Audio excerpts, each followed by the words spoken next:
Poser une question, veuillez appuyer sur étoile. Statements made.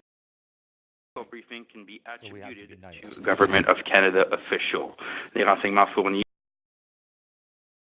sont techniques peuvent être attribués aux représentants du gouvernement du Canada. Procédons à la séance d'information technique. Let's begin today's technical briefing. Over to you, Eric. Thank you. So good afternoon, everyone. My name is Eric Costin. I'm the Director General of the Cannabis Legalization and Regulation Secretariat at Health Canada. With me is Diane Labelle, who is the General Counsel for Health Canada from the Department of Justice.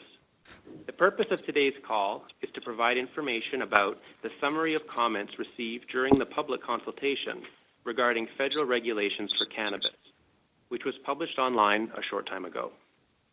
This report follows on the November 2017 paper titled A Proposed Approach to the Regulation of Cannabis, which presented detailed proposals for federal regulations and sought feedback from the public. Key features of the proposed approach included a proposed system of licenses and permits, a series of requirements for license and permit holders, including physical security standards and good production practices, requirements for key personnel to hold security clearances in order to keep organized crime out of the legal industry, cannabis product standards designed to protect public health, and packaging and labeling rules to provide consumers with fact-based information while limiting the appeal of products to youth. During the 60-day consultation period, we undertook a range of engagement and outreach activities.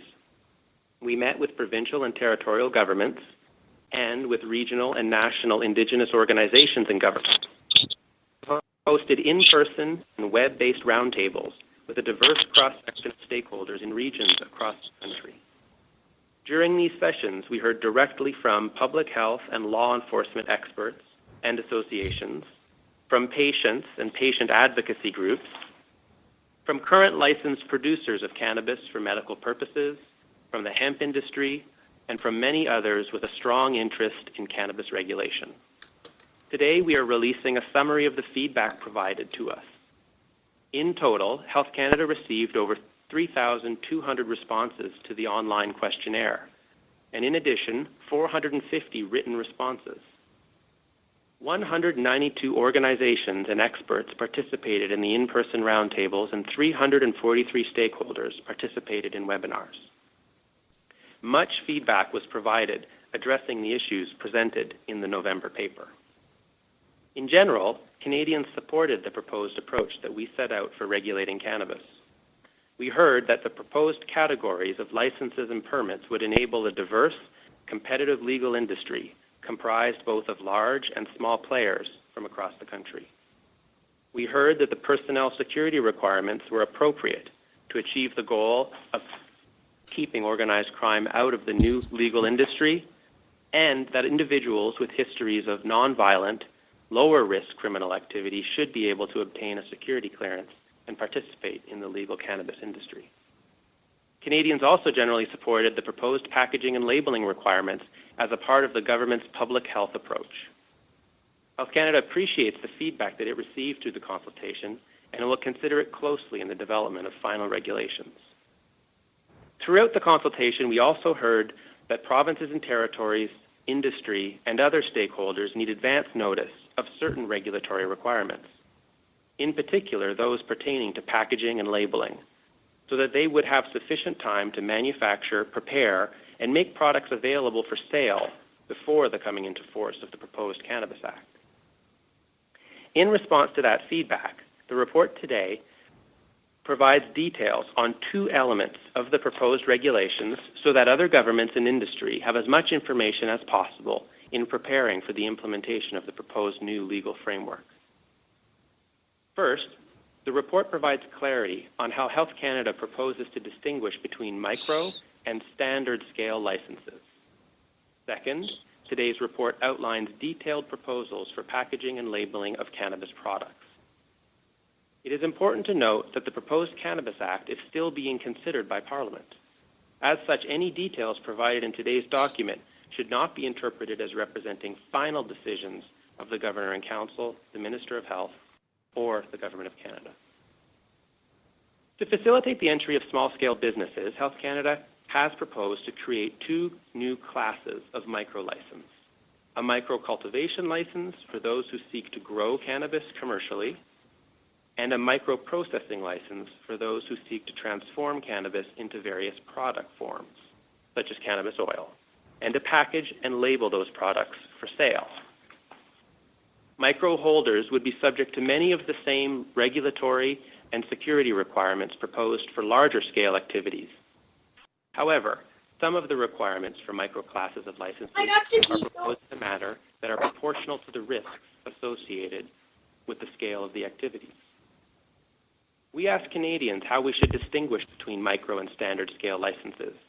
After considering the feedback received, Health Canada is recommending that a micro cultivation license be defined on the basis of plant canopy, or total growing area, and that the maximum plant canopy area for a micro-cultivator would be 200 square meters, or approximately 2,150 square feet.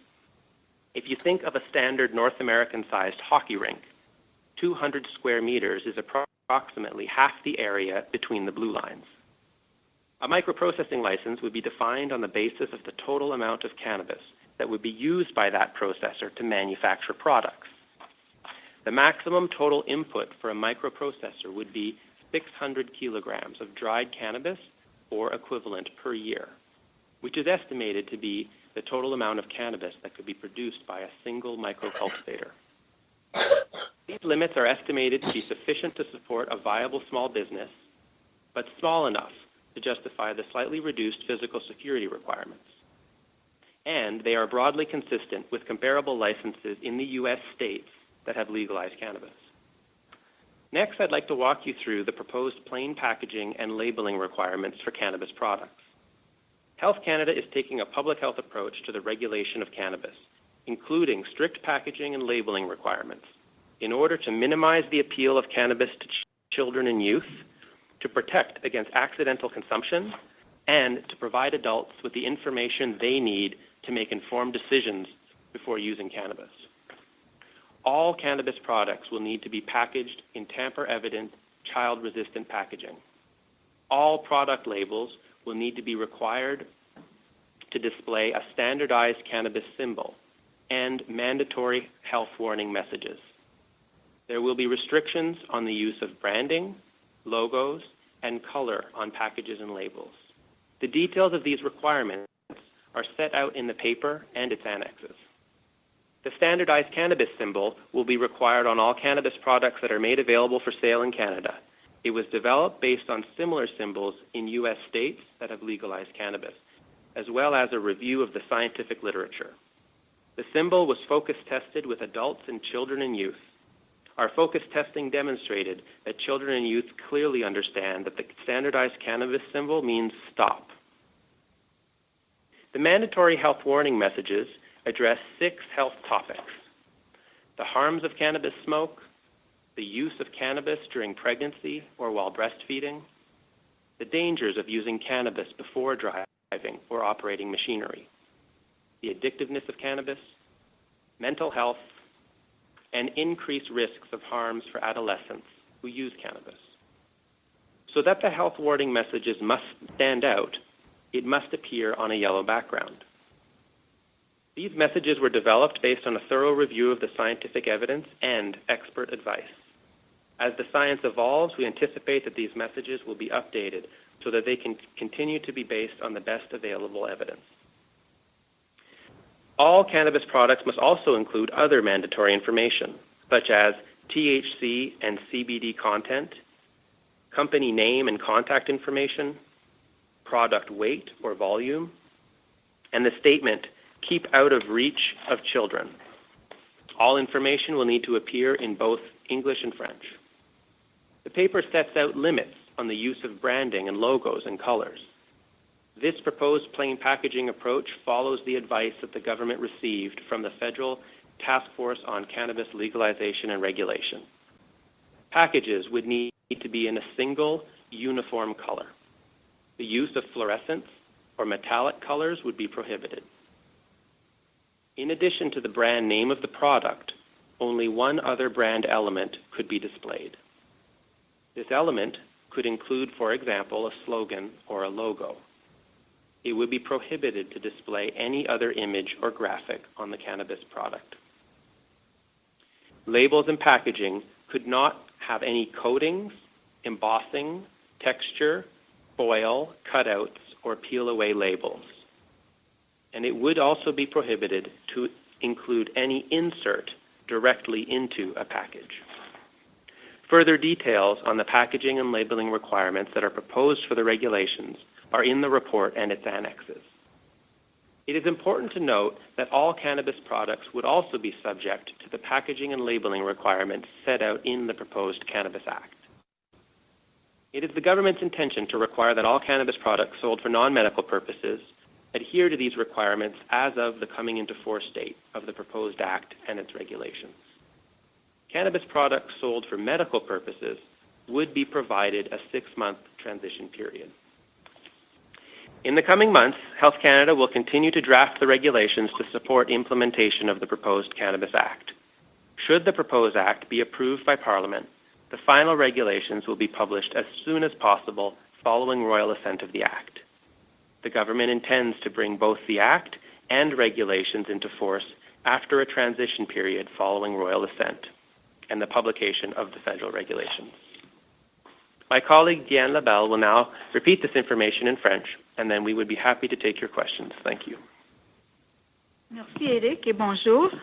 Comme le disait Éric, je suis Diane Labelle et je suis avocate générale pour le ministère de la Santé et Services juridiques. Donc, l'appel d'aujourd'hui a pour but de fournir de l'information sur le résumé des commentaires reçus au cours de la consultation publique concernant les règlements fédéraux sur le cannabis qui a été publié il y a quelques moments.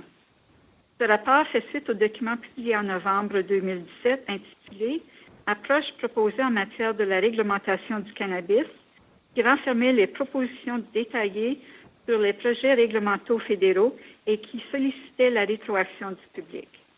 Voici donc les éléments clés de l'approche proposée. La proposition d'un régime de délivrance de licences et de permis, une série d'exigences pour les titulaires de licences et de permis, y compris les normes de sécurité physique et les bonnes pratiques de production, des exigences pour les habilitations de sécurité visant à empêcher l'infiltration du crime organisé dans l'industrie légale, les normes de produits du cannabis conçus pour protéger la santé publique, ainsi que les exigences en matière d'emballage et d'étiquetage pour donner aux consommateurs une information factuelle tout en limitant l'attrait de ces produits pour les jeunes. Au cours de la période de consultation de 60 jours, nous avons entrepris des activités de mobilisation et d'intervention directe. Nous avons rencontré les gouvernements provinciaux et territoriaux, ainsi que les gouvernements et les organisations autochtones nationales et régionales. Nous avons organisé des tables rondes en personne et des séances d'information sur le web avec un échantillon représentatif d'intervenants des régions de partout au pays. Au cours de ces séances, nous avons reçu les commentaires directement des spécialistes et des associations en santé publique et en application de la loi, des patients et des groupes de défense des patients, des producteurs autorisés de cannabis à des fins médicales, des représentants de l'industrie du change, ainsi que de nombreuses personnes ayant un grand intérêt pour la réglementation du cannabis. Aujourd'hui, nous publions un résumé des commentaires recueillis. Au total, Santé Canada a reçu plus de 3200 réponses au questionnaire en ligne et 450 réponses écrites. 192 organisations et spécialistes ont participé aux tables rondes sur place et 343 intervenants ont participé au webinaire. De nombreux commentaires portaient sur les enjeux présentés dans le document publié en novembre. Les Canadiens ont appuyé en général l'approche proposée pour la réglementation du cannabis. On nous a dit que les catégories proposées de licences et de permis permettraient la mise en place d'une industrie légale, diversifiée et concurrentielle, comprenant de grands et de petits acteurs partout au pays. On nous a dit que les exigences en matière de sécurité du personnel étaient adéquates pour atteindre l'objectif d'empêcher l'infiltration du crime organisé dans l'industrie légale et que des personnes ayant des antécédents d'activités criminelles non violentes à faible risque devraient pouvoir obtenir une habilitation de sécurité et prendre part à l'industrie légale du cannabis.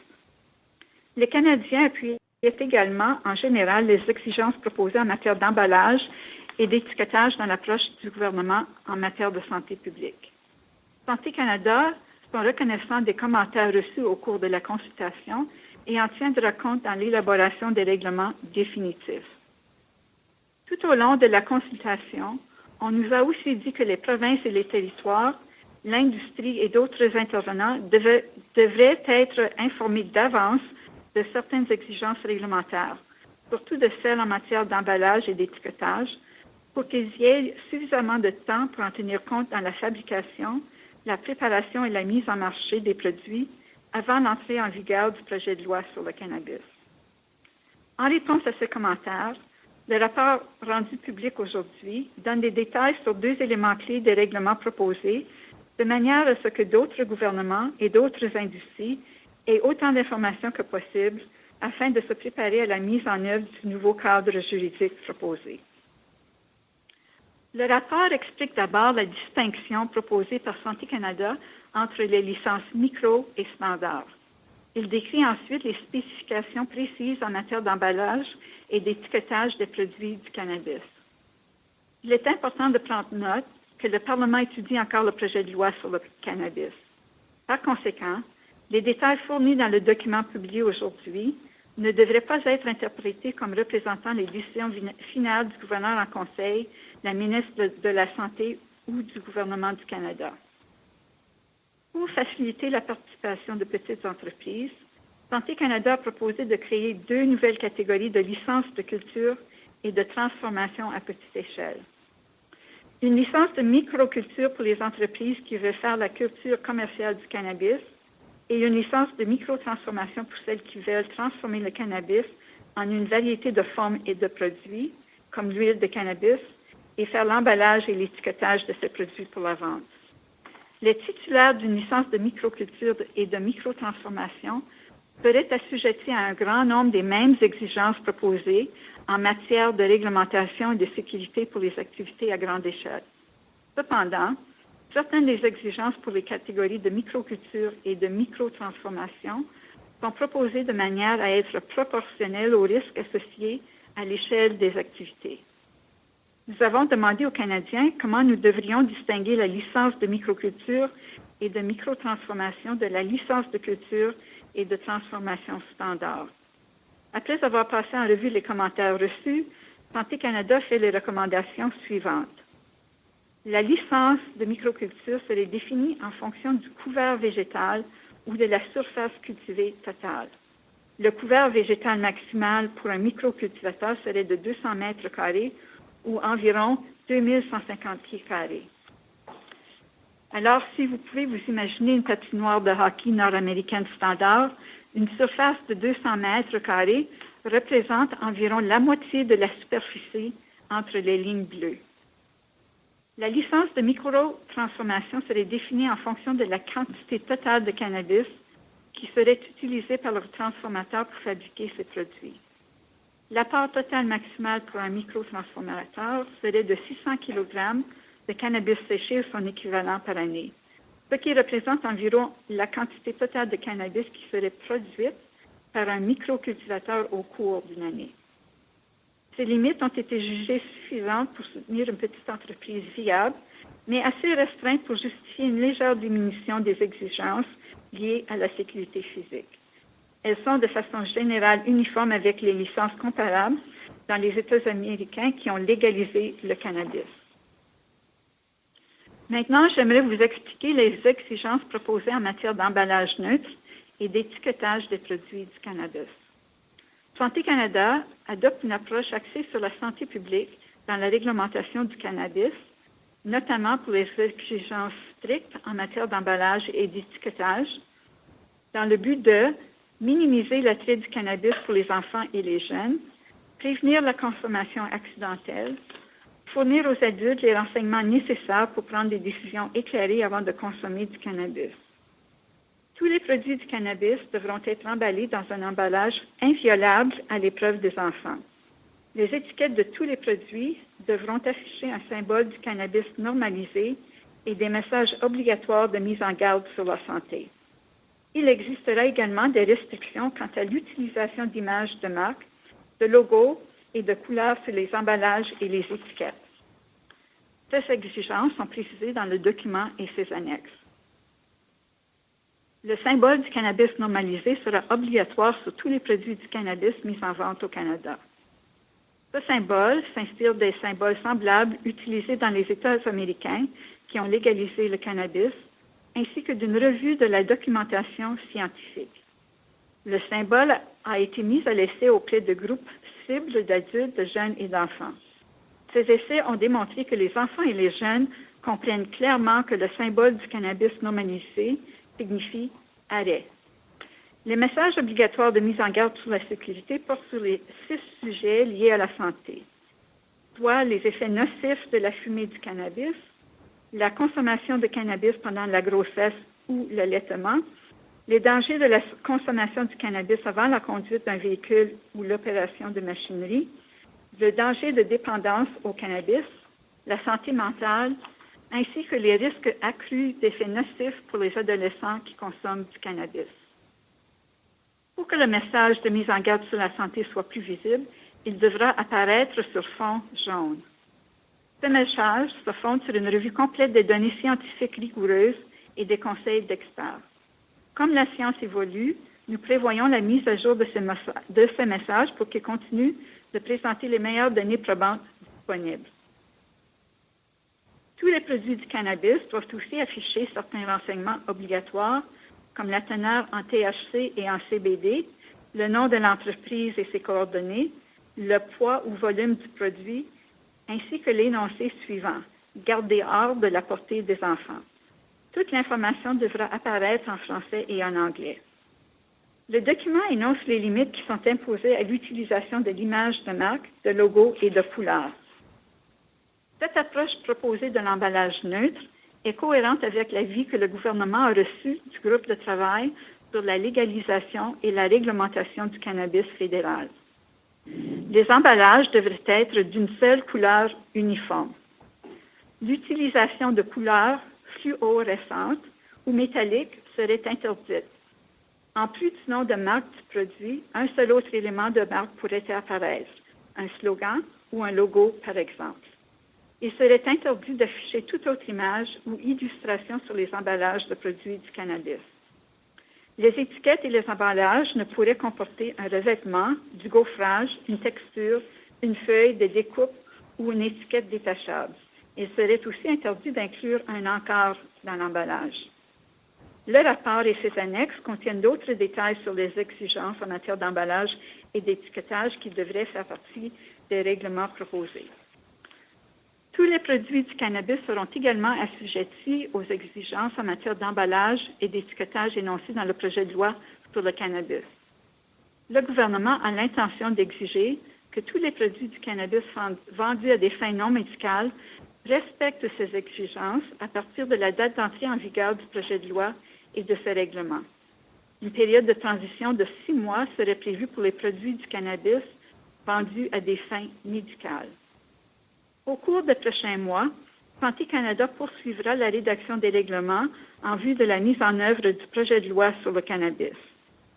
Si le projet de loi est approuvé par le Parlement, les règlements définitifs seront publiés le plus tôt possible après que le projet de loi ait reçu la sanction royale.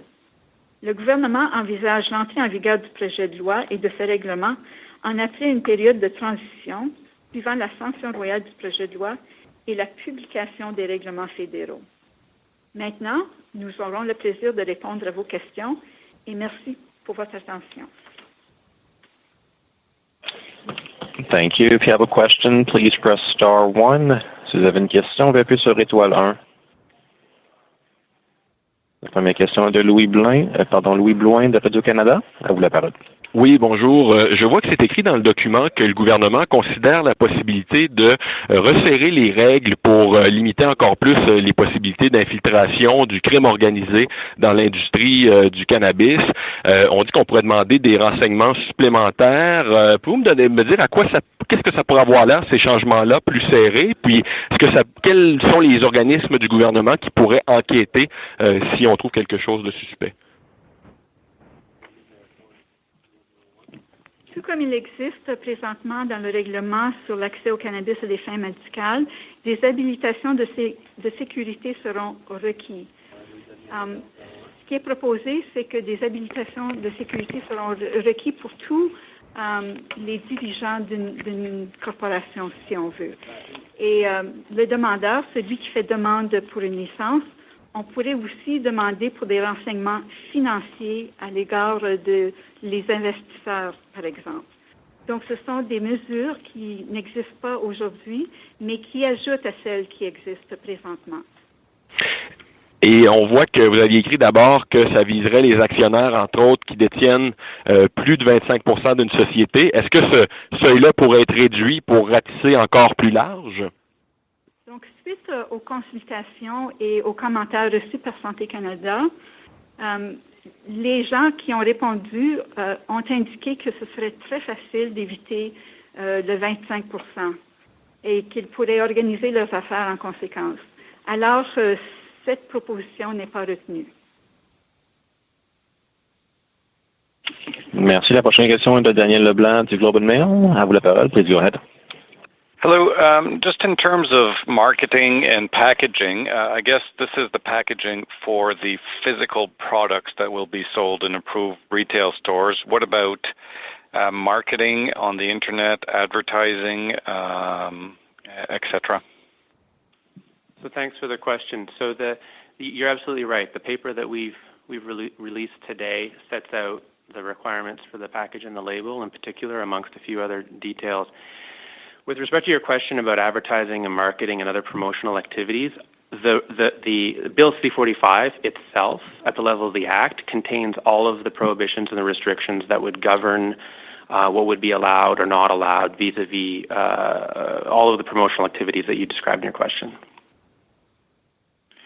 Can you refresh my memory in terms of that and what the rules are? Because I kind of remember, or is this provincially regulated, or is this, will advertising on TV be permitted and all that? Right. So there's quite an extensive part of the bill that sort of sets out all the details, and I can touch on a few of them, and frankly, if you'd like us to come back on it with a more complete answer, happy to do that. But the way I'd summarize it is to say that there are a number of provisions at the level of the Act which clearly prohibit any advertising or any marketing that would be directed at young people. And so to your example of television commercials and media that would be otherwise viewed by the general public, including kids, those would not be allowed. There are a series of other prohibitions in the Act that talk about things like celebrity endorsement, sponsoring of events, sponsoring of venues, a lot of the kind of the typical actions that you might otherwise sort of expect to see. We've set those out in the Act, borrowing quite heavily from the prohibitions that exist currently in the Tobacco Act. But that's probably where what I do by way of summary. If you'd like more of a response, we can follow up. Daniel, it's Eric from Media Relations. We can follow up with you in writing after. Thank you. La question suivante est de Tristan Péloquin de la presse. Please go ahead, à vous la parole. Bonjour, j'aurais en fait deux questions. Une première concernant la micro-transformation. Vous avez parlé possiblement de transformer en huile, mais est-ce que vous avez clarifié aussi d'autres formes qui pourraient être permises? Et la deuxième question, c'est concernant les emballages. Est-ce qu'on doit comprendre que la vente en vrac, comme on voit dans les dispensaires actuellement, sera interdite, donc seulement des pots déjà conçus devront être vendus déjà, des pots scellés d'une certaine façon? Donc, vous avez raison de dire que seulement les produits qui existent aujourd'hui pourront être vendus à l'entrée en vigueur de la loi, c'est-à-dire les graines, le cannabis séché, le cannabis en forme d'huile et les petites plantes. Pour tout ce qui est des autres produits, cela va aller 1 an après l'entrée en vigueur de la loi. Par rapport à l'emballage, oui, ce devra être déjà en produit ou en sachet ou en forme finale. Il y a 2 raisons. Ce n'est pas en vrac. On ne veut pas permettre aux gens de tout simplement avoir accès au cannabis quand ils entrent chez un détaillant de cette façon-là, comme un libre service, mais aussi en raison de l'estampillage pour la taxe d'assises. Le produit final devra avoir un estampe, si vous voulez, et cela devrait paraître sur le produit dans sa forme finale au moment de la vente. Donc, ce sont les 2 raisons principales pour lesquelles seulement les produits qui sont sur le marché en ce moment, vendus par les producteurs ayant des licences fédérales, seront permis au début. Et l'emballage, c'est l'emballage final. Thank you. The next question is from Kyle Duggan for My Politics. À vous la parole, please go ahead. Hi there. I have kind of 2 questions here. One's about the commercial outdoor cultivation, and the other is just about the images that are provided in the annex.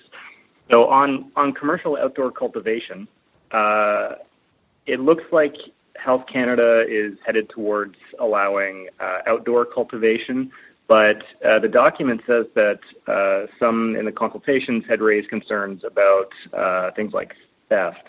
So I'm just want to make sure that I've kind of got this right, that we seem to be headed towards allowing outdoor cultivation, and that you don't necessarily see a large problem with that. And with respect to the images in the annex, I just want to make sure that this is actually what licensed producers are being told right now. Is this what we're like? They can kind of expect to be headed towards, that they'll have to produce products that look like this? So, for example, the stop sign and the clear packaging. Yeah, so maybe I'll try to answer the questions in kind of reverse order that you asked them. So, with respect to the annex and the images, I mean, the images in B16 of the document are really meant to be illustrative examples of the requirements that are set out in the preceding pages, and so the purpose of this report is to really set out in detail what our proposed regulations will look like, to provide, as an example, the industry with certainty and clarity as to how to prepare their products in advance of coming into force of the legislation. Your first question about outdoor cultivation. So this has been a question or a subject that the government has been giving close consideration to for quite some time. You might recall that it was actually one of the precise questions that we asked the task force on cannabis legalization and regulation to consult on. And through the course of their work and their many engagements with various folks around the country and frankly outside of the country as well, weighed the advantages and risks associated with allowing outdoor cultivation. And their advice to government was really was very much that the risks associated with outdoor cultivation could be mitigated through appropriate regulatory controls, and the advantages, primarily with respect to, from an environmental perspective, encouraging a certain stewardship, were beneficial enough that they recommended the government do that. You will see in our fall regulatory proposal document, we do in fact contemplate a licensing program that would enable both indoor and outdoor cultivation. In that document in particular, you would see a summary of the various regulatory requirements that we would propose be in place. Many of those are designed specifically to avoid some of the public safety risks that you're flagging, diversion, theft, and these sorts of things. So there are a number of regulatory safeguards, such as perimeter fencing for large-scale growers, video surveillance activities, holding of data, intrusion detection systems, and so there's been serious consideration given to how to minimize the risks, while at the same time allowing for the benefits of outdoor cultivation. Merci. La question suivante, Boris Proulx, Journal de Montréal. Please go ahead, à vous la parole. Oui, bonjour. Toujours sur les investisseurs, je rebondis sur la question de Louis Blouin. Je ne trouve pas que vous ayez très bien répondu. Il n'y a rien dans le document sur les sociétés ouvertes, les sociétés inscrites en bourse, les sociétés liées, les hedge funds, les autres fonds de placement, etc. J'aimerais avoir la confirmation que jusqu'à maintenant, il n'y a aucune vérification de sécurité pour tout ce que je viens de nommer, la société ouverte, société en bourse, etc. Il n'y a pas de système de vérification pour ceux et celles que vous venez d'identifier. Toutefois, il faut reconnaître que selon les détails dans la loi et le règlement à venir, le demandeur, celui qui fait demande pour une licence quelconque, devra fournir des renseignements ainsi que des renseignements de nature financière. Donc, en fournissant ces renseignements, il est possible qu'il doit donner des réponses sur des investissements, par exemple. Alors, de cette façon, oui, les actionnaires pourraient être assujettis à certaines mesures de sécurité, si vous voulez, mais ça serait toujours au niveau de la demande, si vous voulez, par une personne ou une entreprise. Tout ce qui est investissement étranger, sans égard à leur importance, sont assujettis au processus d'examen de la sécurité nationale en vertu de la loi sur l'investissement Canada. Alors, ça, c'est une autre façon où les gens seraient, les antécédents des gens seraient vérifiés. Merci. De plus, j'ai une question concernant les licences de microculture et les licences de microtransformation. Beaucoup de détails sur comment ces catégories-là seront créées, ça va, mais concrètement, qu'est-ce qui sera allégé dans la réglementation pour ces entreprises qui tomberont dans microculture et microtransformation? Je crois, par exemple, que les mesures de sécurité physique seront allégées. Ça, c'est un exemple. Je ne connais pas en fond tous les détails. Nous sommes toujours en train de rédiger les règlements proposés. Aussi, les détails sont contenus dans le dans le document de consultation que nous avons publié en novembre dernier.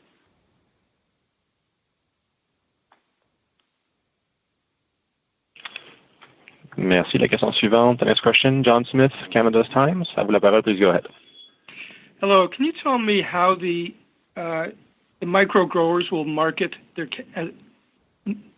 cannabis, not with respect to the packaging, but will they be able to sell the product to the public directly? So the proposal is that a micro cultivator, so the grower, the person who the grower of the cannabis, would sell to a processor. And so it's the processor that then distributes through to a provincially licensed retail outlet. And depending on what province you're in, the retail environment looks a little different. So if there's an arrangement where an individual rather than a Crown corporation can receive a license to sale, then you could have an entity that effectively holds multiple licenses, if that's permitted by the province. But our scheme right now really has it moving from the license holder, the cultivation license holder, to the processor license holder, through to the retail sales scheme. Thank you. Thank you. La prochaine question, Michel Comte, Agence France-Presse. À vous la parole. Please go ahead. Thanks for taking the calls. I just wanted to know, have you got an estimate in terms of these micro licenses being handed out to growers and processors, how many small businesses this could result in? I don't have that information, no. Thanks. Thank you. The next question, Josh Wingrove from Bloomberg News. À vous la parole. Please go ahead.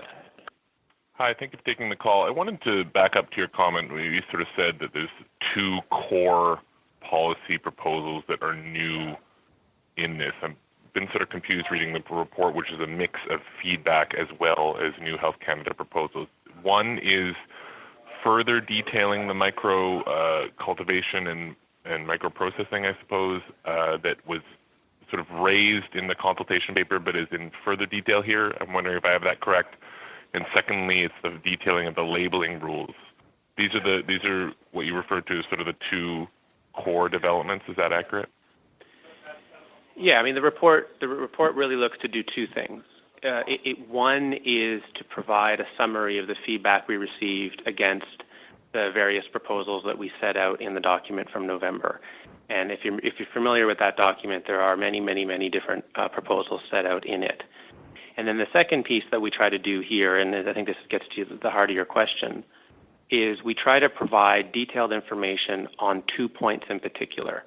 So the first is specifying what our proposal will be with respect to the size and nature of the microclasses of licenses. And the second is to provide specifications with respect to the proposed labeling.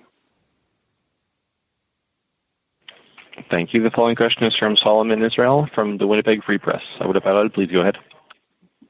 Hi, I had some questions about the proposed health warning messages in Annex C. I mean, there's obviously a number of things to choose from here, but just taking a quick glance at them, it looks to me like some of these secondary sentences are based on some research that's pretty old. So what I wanted to know is how confident is Health Canada that these proposed health warning messages represent the most up-to-date research on the potential harms of cannabis? So in crafting these messages, we conducted an exhaustive review of the available scientific evidence. We consulted directly with experts in the field in order to sort of seek their opinion and their counsel as to the appropriateness of the warning messages, and to come up with balanced messages that are consistent and in line with that scientific research base. And so that's really the process. We were very thorough in how we arrived at these and in considering what the science tells us. So that's how to characterize the depth of confidence. I'm not entirely sure how to answer that part, but that's the process by which we undertook to develop these messages.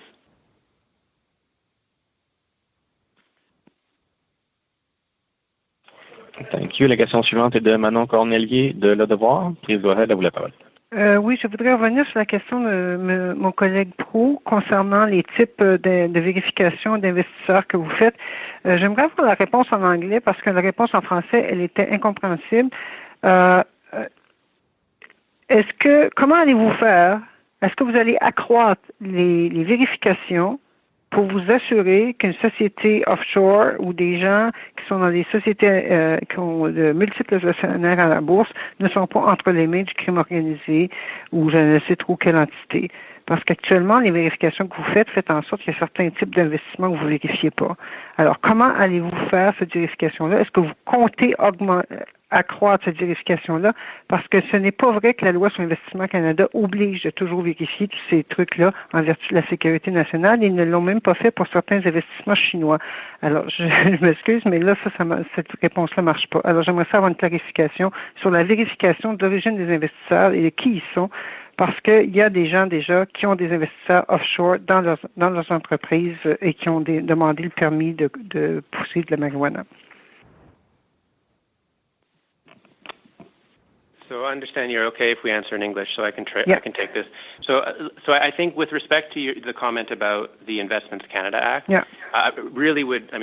that's not necessarily our area of expertise. I would think any follow-up questions as to how and whether that applies should probably best go to the Public Safety Department or the Finance Department. I think the point that we're trying to get across is that in all aspects, how we've designed the regulatory program for cannabis, we've looked to maintain the integrity of the legal market to the greatest possible extent. I won't repeat what my colleague Deanne had said earlier with respect to how the current security process operates. I think we have an extensive view into the operations of those operations, including associations of all manner and types. And so I think in addition to that, and this is really, I think, the critical point that we'd like to get across is that Bill C-45 would give the minister and through her delegation to us considerable new authorities to compel the disclosure of financial information, so that as a regulator we have a much direct or clearer line of sight into who are the controlling interests in the company. And that, combined with the thorough review that we have right now, we feel provides us with a fairly tight safety net to be able to determine whether or not organized crime through direct involvement or through investments are involved in this industry. OK. And offshore company, those who are dans des paradis fiscaux, par exemple. Est-ce que vous vérifiez quand les gens ont des trucs qui passent à travers des paradis fiscaux l'origine des fonds? So I can answer the question in the future tense. So with the new financial authorities that I've just described, we will have the legal authority to compel companies and applicants to disclose that information to us. But that is a new authority. Thank you. The following question is from Amanda Siebert from the Georgia Strait. À vous la parole. Please go ahead. Hi there. I just have some questions about the section on propositions for the medical cannabis. So I'm just reading here that, consistent with the advice of the task force, yada, yada, yada, the government has committed to monitor and evaluate patients' reasonable access to cannabis for medical purposes during the implementation. And this is the part I'm curious about. It says, and evaluate the medical access framework within 5 years of coming into force of the legislation. So my question is, what will that evaluation look like? And is this, will the government plan on rolling this medical program into the Cannabis Act in 5 years? Yeah, I'm curious about what that evaluation will look like. Great, thanks for the question. So that sentence or the paragraph that you're reading from really flows from, it flows from advice that the government heard from the task force, that this is a significant sort of change, that the government should be very alive to ensuring that patients who require cannabis for medical purposes have access to that through the transition period. And so for those reasons, the government is committed to maintaining the program that exists today. And that really, at a period of time in the future, questions around what is the appropriate method to provide continued access is really something that should be studied once the transition to a non-medical system is largely behind us. Okay, so to be clear, there's no plan to put an end to that program. That's correct, yeah. Can I ask one more question just about the excise duty? On the latter part of that section, it says that low THC cannabis oils will not be subjected to this excise duty. Can you tell me what the threshold is for those low THC products? I don't actually have that. The information that you're reading out of the paper comes straight from the budget text. I'm not aware that the Department of Finance has provided additional information around specifying what that threshold is at this point. So this is really just a reflection of the announcement that was made by the Minister of Finance a short time ago. Thank you. As a reminder, if you have a question, please press star 1. De nouveau, si vous avez une question, veuillez faire étoile 1. You may answer your question with the pound. Vous pouvez annuler votre question avec le dièse. The following question is from Maura Forrest from the National Post. À vous la parole. Please go ahead. Yes, thank you. I have a question about the security clearances. There was a question in the consultation about whether individuals with histories of nonviolent, lower-risk criminal activity should be able to obtain security clearances to participate in the legal cannabis industry. You found here that a strong majority of respondents agree that they should, but there's no indication here of what the final regulations will include on that. So what does that decision rest on at this point? So you're absolutely right, and in some ways it ties to an earlier question whereby in many instances what the report attempts to do is provide a summary, a reflection of the comments that we received, and does not, and simply acknowledges that the comments have been provided to us. We're giving them very, very close consideration, and that they will be they will inform the development of those final regulations. This would be an example of that. So you're absolutely right. We asked the question in the November paper. We received a considerable amount of feedback on that. We're giving it all very, very close consideration, and the final drafting of those regulations will be kind of made public when the regulations are published some point in the months ahead. Thank you. Thank you. The next question is from Catherine Collin from CBC. À vous la parole. Please go ahead. Hi there. I note in these results that you say you are interested in limiting the number of licenses that you hand out to micro cultivators and processors. I wonder, do you have a sense of how limited that is? Are we talking 1 or 2 each, or what the limit might look like? And then I also have a question about the packaging.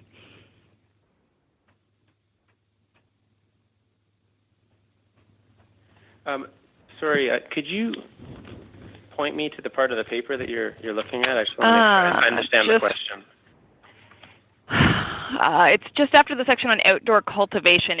It mentions that you got some feedback about limiting the number of licenses for micro cultivation and microprocessing, and I'm just wondering what that limit might be. Yeah, no, I got it. Sorry, I was.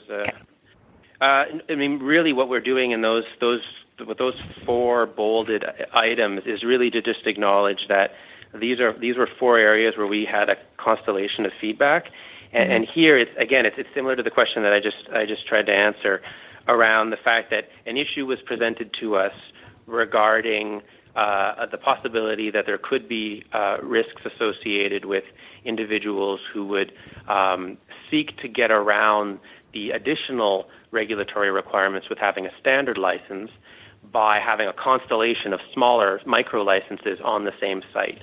And so again, this is acknowledging that we heard the advice, we welcome the feedback, we're presently thinking through what are the appropriate regulatory controls to mitigate that risk. But we don't actually propose at this point in time what those new regulatory controls might be. We just acknowledge that it's something that we heard about and that it's on our radar. Okay, vis-a-vis the packaging, I'm wondering essentially whether licensed producers can take this to the bank. I understand that the final regulations won't come out until royal assent, but do you expect that producers are going to start making packaging off of this? You do acknowledge sort of their anxiety about needing to get this going, and you provide a lot of specifications. So the main purpose of this was to provide as much detail as to what our proposal will be, that's kind of all the detail that we've presented to you today, which is in the report and in the annexes. But there is, of course, an acknowledgement that this report is not constitute a final decision by the Governor and Council. It does not publish regulations.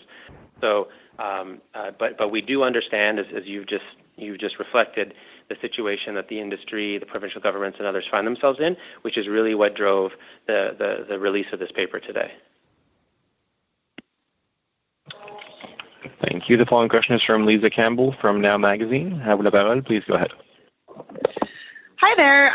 This is kind of reflecting on the last question. I was just wondering, in terms of micro cultivators, if they'll be able to have multiple micro cultivation licenses within one building, and if those micro growers will be able to sell directly to government, or it sounds like they'll have to go through a processor for that.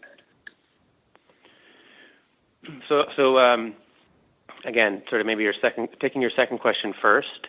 The idea is a micro cultivator sells to a microprocessor, who then sells to the retailer. Now, there's nothing in our original proposal. It is absolutely fine that a single entity has both licenses. So a cultivator could also carry a processor license. So the scenario that you just described could actually, could be contemplated. To your first question, you're right. It sort of ties on to the previous question. The specific details on how and whether we will prevent the clustering of multiple licenses, those details will be made available in the final regulations. They're not currently laid out in this paper right now. Merci. La question suivante est de Jérôme Landry, la radio FM. À vous la parole. Please go ahead.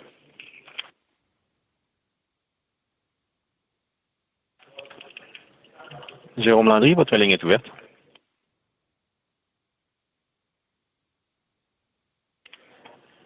Il n'y a aucune réponse, nous allons continuer. The following question is from Paige Ellis from Business News Network. À vous la parole. Please go ahead. Hi there. Wanted to get a bit of clarification around the use of a brand element. I'm seeing some conflicting reports. Some outfits reporting that it can be one sort of like a logo and then an expression or a saying or something. Others, and what I'm seeing in your report is that it can only be sort of one element. So perhaps you can clarify that for me.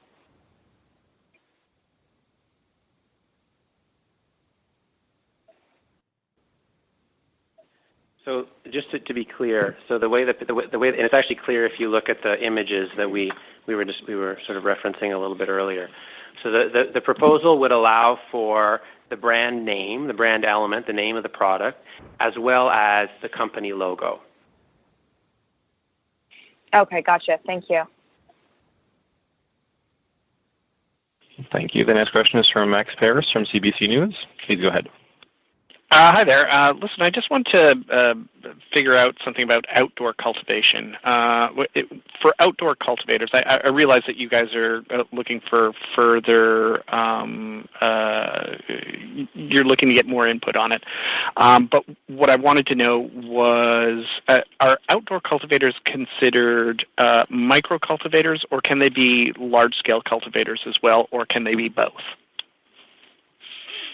So if you look at if you're interested in the details of the proposal, the November report kind of sets this out in more detail. It might be of interest to you to see. And so the short answer to your question is yes. Outdoor cultivation is contemplated both at the micro scale and at the standard scale. And so I'll refer you to page 30 and 31 of the November report. Is a kind of a summary that shows what would be the different security requirements and the other regulatory requirements across all of the proposed license classes. And so you would see the difference between standard and micro and what would be required in both the context of growing indoors and outdoors. Okay. And like it said in today's release, you guys are going to be looking into it, the issue of outdoor cultivation in greater depth. When can we expect something more concrete?